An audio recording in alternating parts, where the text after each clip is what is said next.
हिंदी साहित्य दीप इस YouTube channel पर आप सभी का तहे दिल से स्वागत है।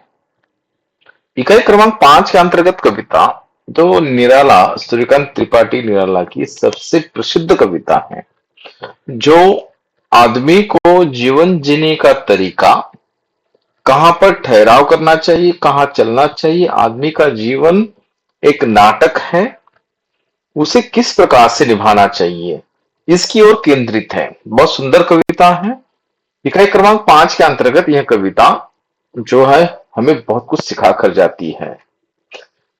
सेट नेट के बारे में आपके मन में कोई डाउट या जिज्ञासा होगा कि तैयारी कैसी की जाए, परीक्षा के प्रश्न कैसे आ सकते हैं, ऐसे कई प्रश्न आपके सामने होंगे, तो आप इस नंबर पर मुझे कॉल कर सकते हैं और एमपीएससी एग्जाम 2025 के बारे में भी आपको जानकारी दी जाएगी। पहले मैं कविता आपके सामने रखूंगा, उसके बाद जो है उसका भावार्थ और उसकी विशेषताएं। बांधो न नाव इस ठाव बंधु, पूछेगा सारा गांव बंधु। यह घाट वही जिस पर हंसकर वह कभी नहाती थी धंसकर।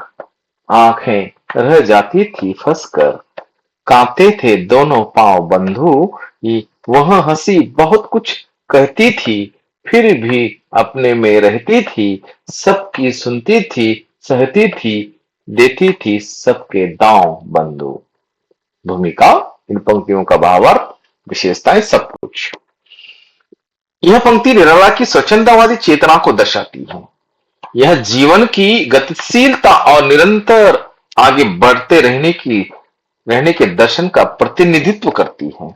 यह पंक्ति जीवन को एक नई नदी के समान मानती है, जिसमें निरंतर प्रवाह होना चाहिए।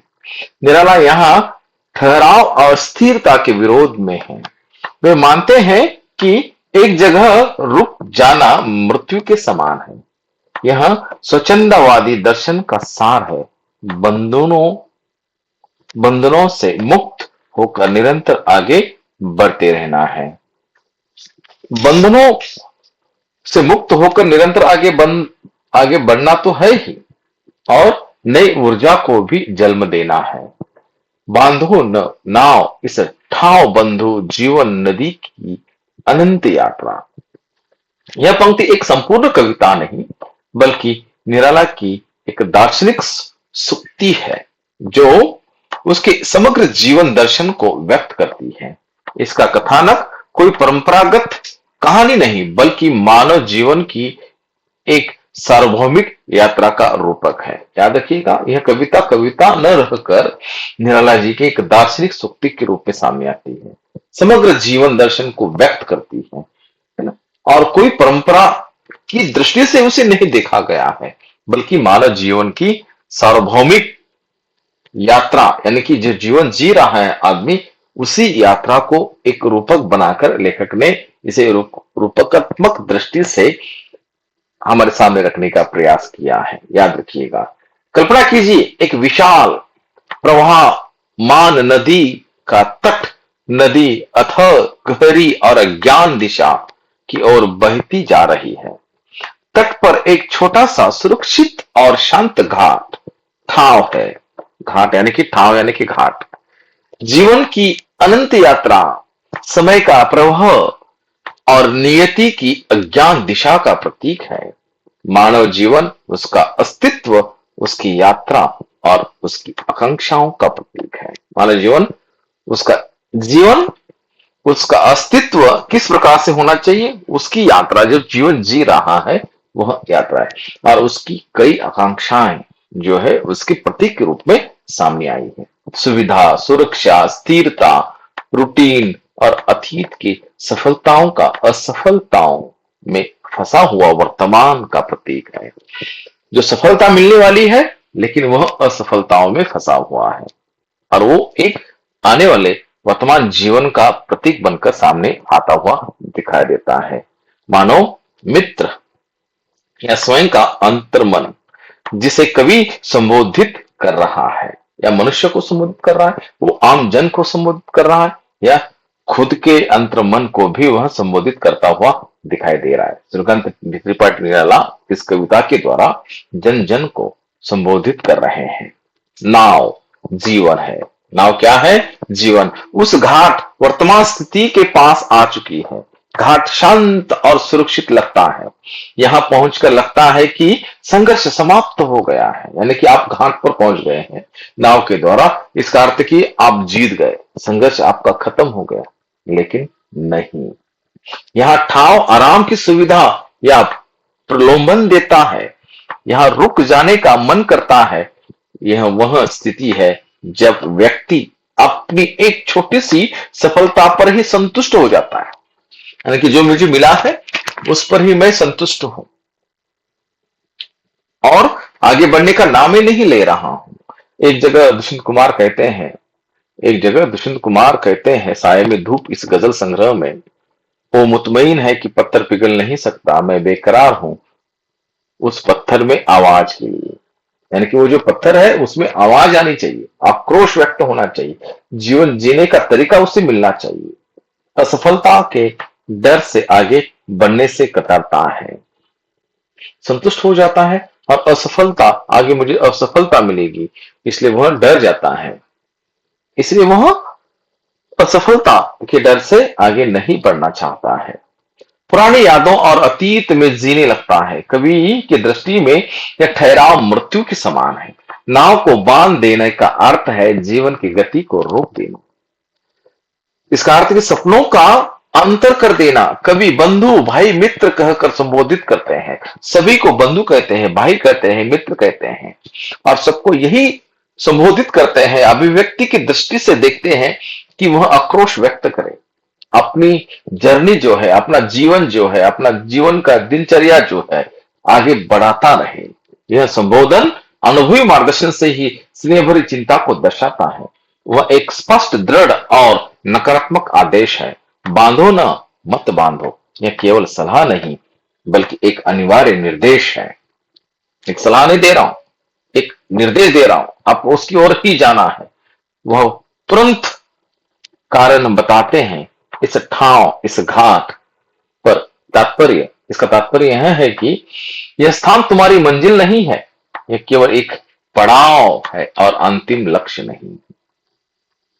इन पंक्ति का सबसे शक्तिशाली पहलू वह है जो कहा नहीं गया है। बांधो न के बाद स्वतः ही अनकहा आदेश निकलता है, आगे बढ़ो, यात्रा जारी रखो।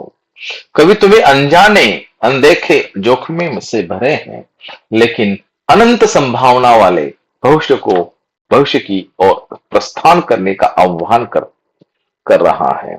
यह पंक्ति डर को त्याग कर अज्ञान के छलांग लगाने के वीरत्व का संदेश है। सुरक्षित तट को छोड़कर अनंत सागर में निकल पड़ना ही वास्तविक रहस्य है। इस पंक्ति का आशय या कथानक इस दार्शनिक सत्य पर समाप्त होता है कि गतिशीलता ही जीवन है और ठहराव मृत्यु है। यानी कि आपको पथ पर चलना है, गतिशील, धीरे धीरे चलना है, कभी हारना नहीं है, हार का सामना कभी करना नहीं है, पल पल आगे बढ़ना है। जीवन का उद्देश्य ही किसी एक मंजिल तक पहुंचना नहीं बल्कि निरंतर यात्रा करते रहना है। हर मंजिल एक नई यात्रा का आधार है। इस पंक्ति का कथानक पाठक के मन के एक अवतरण प्रेरणा का अथक गतिशीलता का भाव छोड़ जाता है। यह हमें सिखाता है कि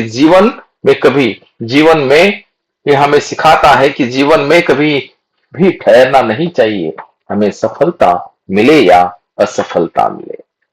कथानक की कुछ विशेषताएं इस प्रकार होगी। एक छोटी सी पंक्ति में एक संपूर्ण जीवन दर्शन का महाकाव्य समाहित है। इसका कथानक किसी एक व्यक्ति की नहीं बल्कि प्रत्येक मनुष्य की आंतरिक यात्रा की कहानी है। यह पंक्ति निराला के स्वच्छंदवादी, विद्रोह और गतिशील व्यक्तित्व का सटीक दर्पण है। निष्कर्ष, बांधो न नाव इस गांठ बंधु का कथानक वास्तव में हमारी भीतर के डर, आलस्य और सुविधा भोगिता के विरुद्ध एक क्रांतिकारी घोषणा पत्र है। यह हमें अतीत के बंधनों को तोड़कर भविष्य की अनंत संभावनाओं की ओर आगे बढ़ने का मंत्र देता है। यही कारण है कि यह पंक्ति आज भी इतनी ही प्रासंगिक है और प्रेरणादायी है जितनी निराला के समय में थी। निष्कर्ष, निराला की ये कविताएं रचनाएं मानवीय मुक्ति के दो पहलुओं को दर्शाती हैं। बांधो न नाव, मानसिक बंधनों से मुक्ति। इस पर आधारित कुछ प्रश्न, सिर्फ मैंने कुछ एक दो प्रश्न यहाँ पर रखे हैं, लेकिन वास्तविक क्लास में इस पर 15 या 20 प्रश्न हर कविता पर होंगे, जो सेट नेट एमपीसी की दृष्टि से बहुत उपयोगी होगा। और स्वरूप उनका वही होगा जो सेटेट में पूछे जा सकते हैं। यह पंक्ति जीवन को एक नदी के समान मानती है, जिसमें निरंतर प्रवाह होना चाहिए। यह स्वच्छंदवादी दर्शन का सार है। बंधनों से मुक्त होकर निरंतर आगे बढ़ना है। यह विशेषता किस काव्यिक पंक्ति को संदर्भित करती है? बांधो न नाव इस ठाव पर, इस काव्य संग्रह को। यह कथन बांधो न नाव इस ठाव बंधु पंक्ति की विशेषताओं को दर्शाती है, जो गतिशीलता और स्वच्छंदवादी दर्शन के पर केंद्रित रही है। दूसरा प्रश्न, बांधो न नाव इस ठाव बंधु पंक्ति में के संदर्भ में निम्नलिखित में से कौन सा कथन सही है? यह जीवन में निरंतर गतिशीलता का आह्वान करती है। ऑप्शन क्रमांक बी सही है। ऐसे ही कई प्रश्न जो है आपके सामने आएंगे। व्याख्या, बांधो नाव इस ठाव इस बंधु का मूल भाव जीवन में निरंतर गतिशील बनाए रखने का आह्वान है, न कि ठहराव का समर्थन है। हिंदी साहित्य दीप ये मेरे यूट्यूब चैनल का नाम है। आप मुझसे जुड़ना चाहते हैं तो इसे सब्सक्राइब जरूर करना, अपने मित्रों को भी भेजना। ज्ञान में बढ़ोतरी जरूर होगी। बहुत बहुत आभार। आप मुझे जुड़ना चाहते हैं तो दूसरी बात कि हिंदी विषय के लिए सेट नेट के लिए जो पेपर दूसरा जो होगा वह उसके लिए 2000 फीस है, और पेपर पहला जो होगा उसके लिए 1000, यानी कि दोनों मिलाकर आपको लेना है।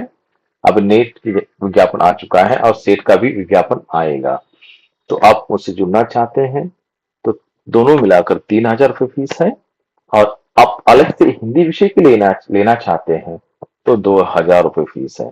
आपको 10 इकाइयों की पीडीएफ नोट्स दिए जाएंगे, 10 टेस्ट सीरीज दी जाएगी, जिसमें 1000 प्रश्न होंगे, यानी कि एक टेस्ट सीरीज आपको कितने अंक की होगी? 100 प्रश्नों की एक टेस्ट सीरीज होगी। याद रखिएगा, एमपीसी के लिए आप मुझसे जुड़ना चाहते हैं तो जरूर जुड़ सकते हैं। उसके लिए 4000 रुपये फीस होगी हिंदी विषय के लिए। आपको ये वीडियो अच्छा लगा होगा, आशा करता हूं। बहुत बहुत आभार।